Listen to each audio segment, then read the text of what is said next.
Je n'aurais jamais cru que cette nuit pourrait être la dernière de ma vie. Ce n'est que maintenant, alors que mon corps est sur le point de m'abandonner, que je réalise que pendant tout ce temps, je n'ai fait que marcher vers ce moment, sans même le savoir. À chaque pas, alors que je pensais avoir laissé le pire derrière moi, je m'enfonçais dans des ténèbres plus profondes. Vous pouvez penser à de tels endroits comme de simples bâtiments abandonnés ou une forêt, mais je ne savais pas l'essentiel à ce moment-là. L'obscurité ne vous laisse pas derrière vous, elle vous suit, elle reste près de vous, et le moment viendra où il n'y aura plus de place pour s'échapper. Elle vous trouvera. J'ai quitté cet endroit en vie, mais ai-je vraiment survécu ? Lorsque je suis allé au village, je ne pensais même pas que cela changerait ma vie. Je n'y étais pas allé depuis longtemps, mais il m'a toujours semblé que cet endroit était calme et accueillant, malgré son éloignement et ses vieux bâtiments. C'est peut-être parce que j'ai grandi ici et que tout ce qui m'est familier me donne toujours un sentiment de sécurité. Mais cette fois-ci, tout était différent. Au début, tout était normal. Les soirées près de la vieille maison, les promenades tranquilles dans la forêt, l'odeur de l'air frais qui semblait remplir les poumons. Mon ami et moi étions venus ici pour quelques jours afin de nous détendre, de nous déconnecter du bruit de la ville,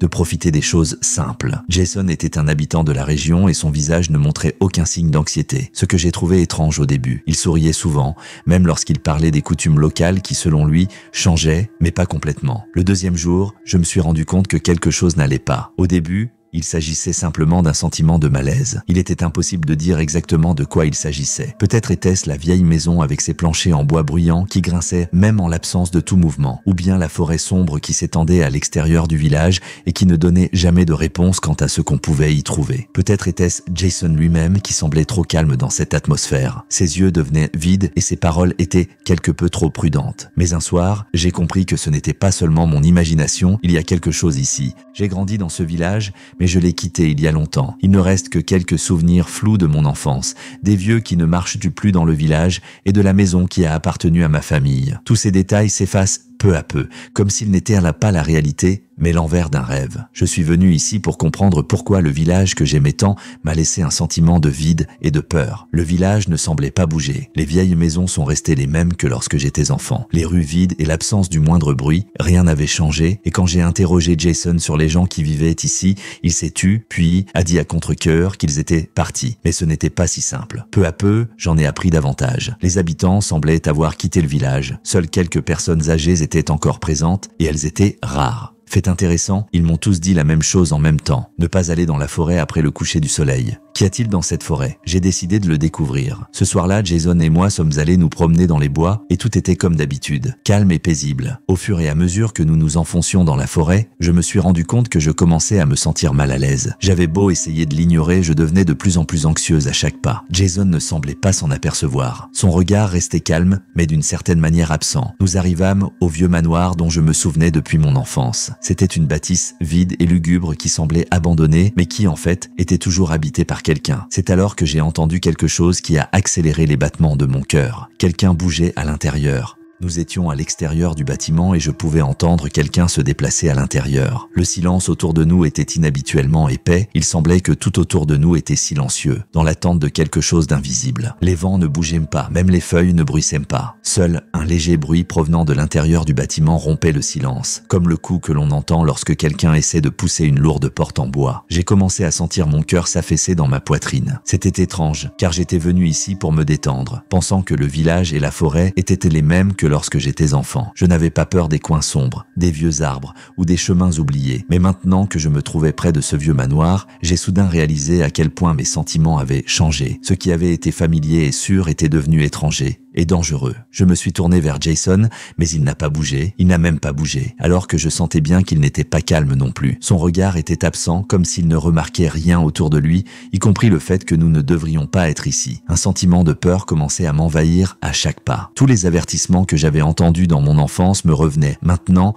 comme des morceaux de souvenirs désagréables. Ne pas entrer dans la forêt après le coucher du soleil. Les habitants le disaient sans émotion. Mais pour une raison ou une autre, je sentais que c'était important. Sans Jason, je serais reparti depuis longtemps. Je ne sais pas pourquoi, mais j'avais l'impression que quelqu'un nous observait. Je me suis retourné et j'ai commencé à revenir sur mes pas, mais avant même d'avoir fait 2 pas, la porte du manoir s'est brusquement ouverte. Une ombre mince et grande est apparue sur le seuil. Une étrange sensation se dégagea de l'intérieur de la bâtisse, comme si quelqu'un m'invitait à entrer. Ce n'était pas une invitation, ni un appel, mais un assaut, comme si les murs même de ce vieux manoir essayaient de nous attirer à l'intérieur. Je n'arrivais n'arrivais pas à l'expliquer. La peur qui m'habitait se mêlait à la confusion. Je ne comprenais pas pourquoi cet endroit, ce bâtiment, était si inquiétant. Il me semblait à la fois familier et étranger. Je me suis retrouvé à l'intérieur sans même réaliser comment j'y étais arrivé. L'espace autour de moi semblait trop grand pour ce petit bâtiment. Mais plus je regardais dans l'obscurité, plus il devenait évident qu'il y avait quelque chose ici. Quelque chose que je ne pouvais pas reconnaître. Une petite table dans un coin a attiré mon attention. Je me suis approché et j'ai vu une vieille photographie encadrée dessus. À côté, il y avait quelques autres bibelots, toujours couverts de poussière, comme si le temps n'avait pas eu d'effet sur l'endroit. Mais en regardant cette photo, je me suis arrêté. Les personnes sur la photo me semblaient familières, mais je n'arrivais pas à mettre le doigt dessus. Était-il de ma famille? Il s'agissait d'une vieille photo prise il y a de nombreuses années. Mais lorsque j'ai regardé de plus près les visages des personnes sur la photo, mon cœur s'est effondré. J'étais l'une de ces personnes sur la photo et je n'arrivais pas à comprendre comment cela avait pu se produire. Le regard sur la photo n'était pas chaleureux ou neutre. C'était quelque chose de plus, quelque chose de profond et de froid. Leur visage était vide, absent. Ils me regardaient d'une manière dont je ne voulais pas qu'on me regarde. Ce n'était pas seulement une vieille photo, c'était quelque chose de plus, quelque chose qui ne devrait pas être là. Mon esprit a essayé de trouver une explication logique. S'agissait-il d'un accident? Peut-être que la photo avait simplement été conservée ici parce qu'elle avait été oubliée pendant longtemps. Mais plus je regardais la photo, plus je ressentais un frisson de malaise. Et puis je l'ai entendu, un bourdonnement doux mais régulier. Au début, je n'ai pas compris d'où il venait, mais le sentiment que quelque chose était très proche ne m'a jamais quitté. Me ressaisissant, je me suis détourné de la photo et j'ai remarqué que la tension dans l'air était de plus en plus forte. L'obscurité autour de moi a commencé à prendre une forme différente. Tout est devenu plus volumineux et plus proche. Les murs semblaient se rétrécir et devant moi, au bout de la pièce, à la place de l'ancienne fenêtre, il y avait un flou, quelque chose de difficile à décrire mais que je ne pouvais pas ignorer. À ce moment-là, j'ai compris que tout ce qui se passait ne pouvait pas être un accident et je ne pouvais pas partir d'ici tant que je n'aurais pas trouvé la raison de ce qui se passait. Mon esprit ne pouvait plus se détourner du fait que ce manoir et cette forêt, c'était quelque chose de plus, quelque chose qui attendait de remonter à la surface. La pièce qui m'entoure devient de plus en plus l'objet de mon attention. Tout avait l'air ordinaire, de vieux meubles recouverts d'une couche de poussière, des guirlandes de poutres tordues au plafond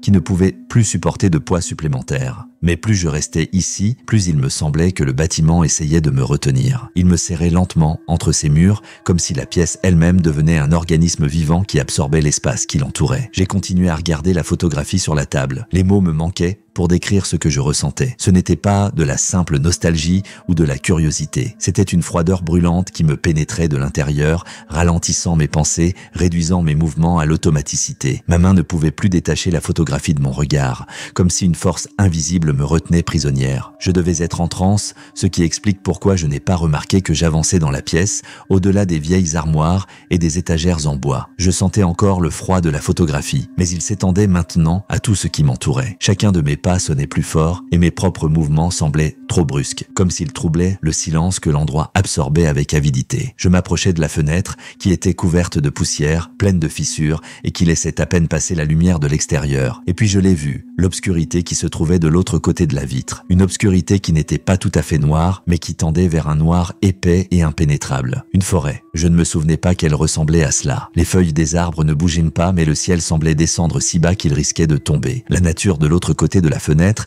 était presque vivante. On pouvait la sentir, voir comment elle se pressait à chaque coup de vent. Et avec elle, le sentiment que quelqu'un nous observait. J'ai vu quelque chose, qu'il s'agisse d'une vision ou d'un tour de passe-passe, une ombre qui se déplaçait lentement entre les arbres. J'avais peut-être peur de ce qui se passait à l'intérieur, mais elle avait l'air vivante. Je n'arrivais pas à détourner le regard. C'était tellement déprimant et insupportable que mes jambes ont commencé à trembler de peur. Je n'étais pas seulement effrayé par l'obscurité qui régnait à l'extérieur de la fenêtre. Je la sentais pénétrer lentement dans la pièce, sa froideur commençant à remplacer la faible lumière qui passait à travers les fissures de la fenêtre. Soudain, j'ai senti que la pièce devenait humide à chaque bouffée d'air. Ma peau commença à coller à mes vêtements et le froid devint presque physique. J'ai fait un pas en arrière, essayant de retrouver la porte, mais il semblait que la porte était maintenant quelque part loin, très loin. Tous les murs, tout ce qui m'entourait commençait à se fondre dans l'obscurité. J'ai avalé ma salive et j'ai soulevé la lanterne pour regarder autour de moi. C'est alors que j'ai vu quelque chose qui m'a figé dans mon élan. Il y avait un vieux coffre dans le coin de la pièce que je n'avais pas remarqué auparavant. Il était fermé, Mais les fissures sur sa surface montraient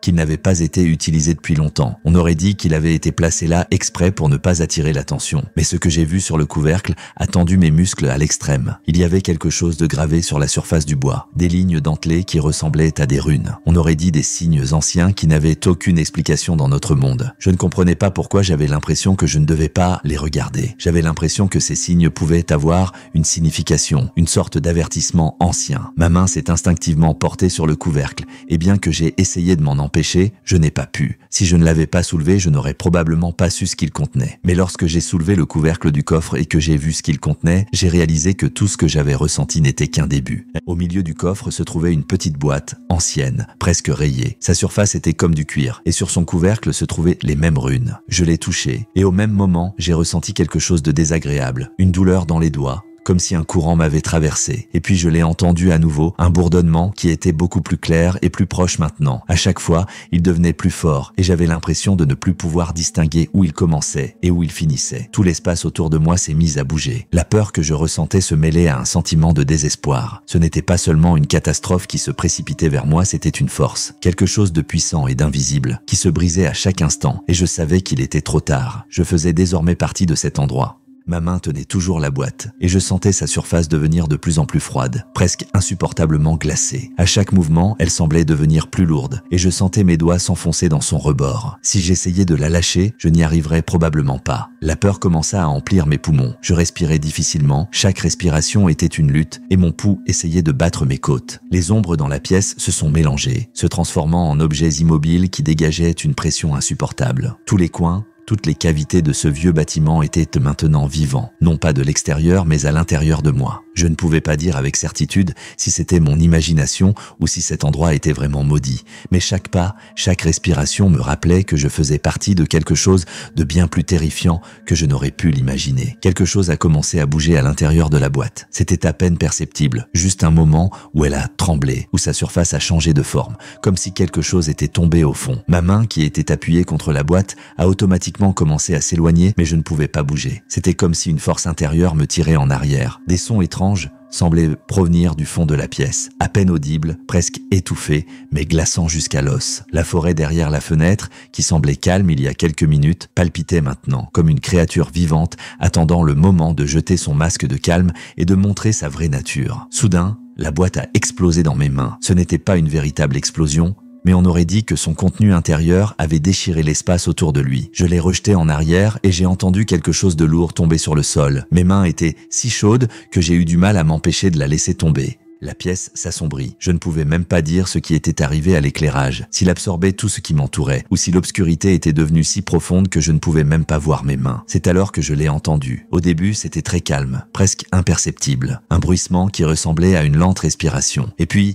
le bruit de pas lourds qui s'approchèrent de moi. Non, pas seulement s'approcher, mais marcher vers moi avec une précision qui ébranlait chaque cellule de mon corps. Ce n'était pas seulement un mouvement, mais quelque chose qui se déplaçait avec un but intérieur. Je ne pouvais pas voir qui c'était, ni ce qu'il faisait, mais je sentais ce mouvement imperceptible devenir plus intense, plus agressif, comme des ombres sombres rampant sous ma peau. Mon cœur s'est mis à battre si fort que je pouvais l'entendre dans tous les coins de la pièce. J'ai cherché un moyen de m'échapper, mais il était trop tard. Quelque chose que je ne pouvais pas voir était si proche que j'ai senti une froideur qui m'a transpercé la peau. Mon esprit oscillait entre conjectures et réalités, mais je n'arrivais toujours pas à comprendre ce que c'était. C'est alors que j'ai commencé à comprendre que cet endroit ne se contentait pas de m'enfermer, mais qu'il voulait que j'en fasse partie. Le moment malheureux où j'ai décidé de regarder le sol, où j'ai eu l'impression de sentir mon esprit se transformer en un chaos boueux, a été ce qui m'a finalement paralysé. Une image apparut soudain dans mes yeux qui n'aurait pu faire partie que d'un cauchemar. Des taches noires se déplaçant lentement sur le sol. Ce n'était pas ce que j'étais censé voir, c'était juste de l'obscurité, en mouvement, visqueuse et terrifiante.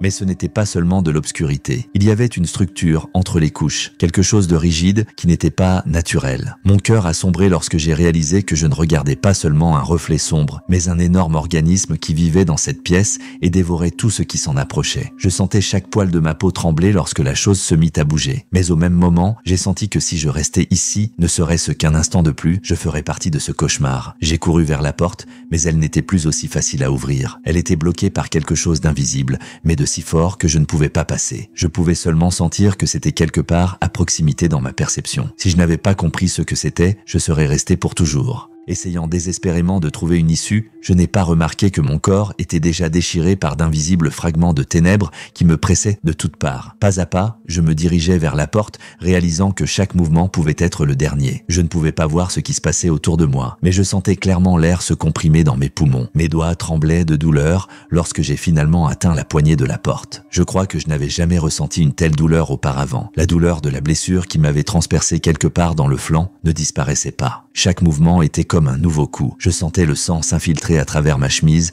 et c'était la pire chose que je pouvais imaginer. Mais pire encore, j'avais l'impression d'être une ombre fantomatique dans mon propre corps. Pour la première fois depuis le début de l'épreuve, je me suis arrêté pour regarder mes mains. Elles étaient couvertes de sang. Mes doigts dégoulinaient de liquide et je n'arrivais pas à comprendre si c'était mon corps qui était en train de mourir ou si je devenais simplement fou à cause de ce qui s'était passé. Mon corps était lourd, chaque mouvement était difficile. Je savais que si je ne quittais pas cet endroit maintenant, je serais englouti par tout ce qui y vit. Sans me donner l'occasion de faire une pause, j'ai saisi la poignée avec mes dernières forces et j'ai poussé, entendant le raclement du métal. La porte ne s'est pas ouverte. Au fond de moi, je sentais chaque atome de mon corps ralentir. Tout ce que j'avais craint se confirmait. Je n'étais pas seulement arrêté par les ténèbres, j'en faisais partie. N'ayant pas la force de lutter à nouveau contre la porte, je l'ai frappée à nouveau, réalisant que chaque instant passé ici serait ma dernière minute dans ce monde. Et soudain, alors que j'avais presque abandonné, la porte a commencé à bouger. Elle céda dans un dernier effort et s'ouvrit. Mais tout ce que je voyais derrière eux ne me rassurait pas. Ce n'était pas une issue, ce n'était qu'une autre pièce, et l'obscurité devenait de plus en plus profonde. L'idée d'une sortie n'avait plus de sens car il n'y avait plus de limite dans toute cette zone, et ce n'était qu'un pas de plus vers la mort. Mes genoux se dérobaient, je n'arrivais plus à garder l'équilibre. C'est à ce moment-là que j'ai entendu des bruits de pas qui se rapprochaient. C'était un son clair et effrayant, comme si quelqu'un marchait vers moi, s'approchant une fois de plus de ce qui allait être ma mort. Je me suis senti tomber par terre. Mes bras ne m'obéissaient plus, mais je m'accrochais à la porte car je ne pouvais pas me permettre de tomber dans l'obscurité. Je me suis lentement relevé sur les coudes en essayant de garder les pieds sur terre. Mes blessures me faisaient mal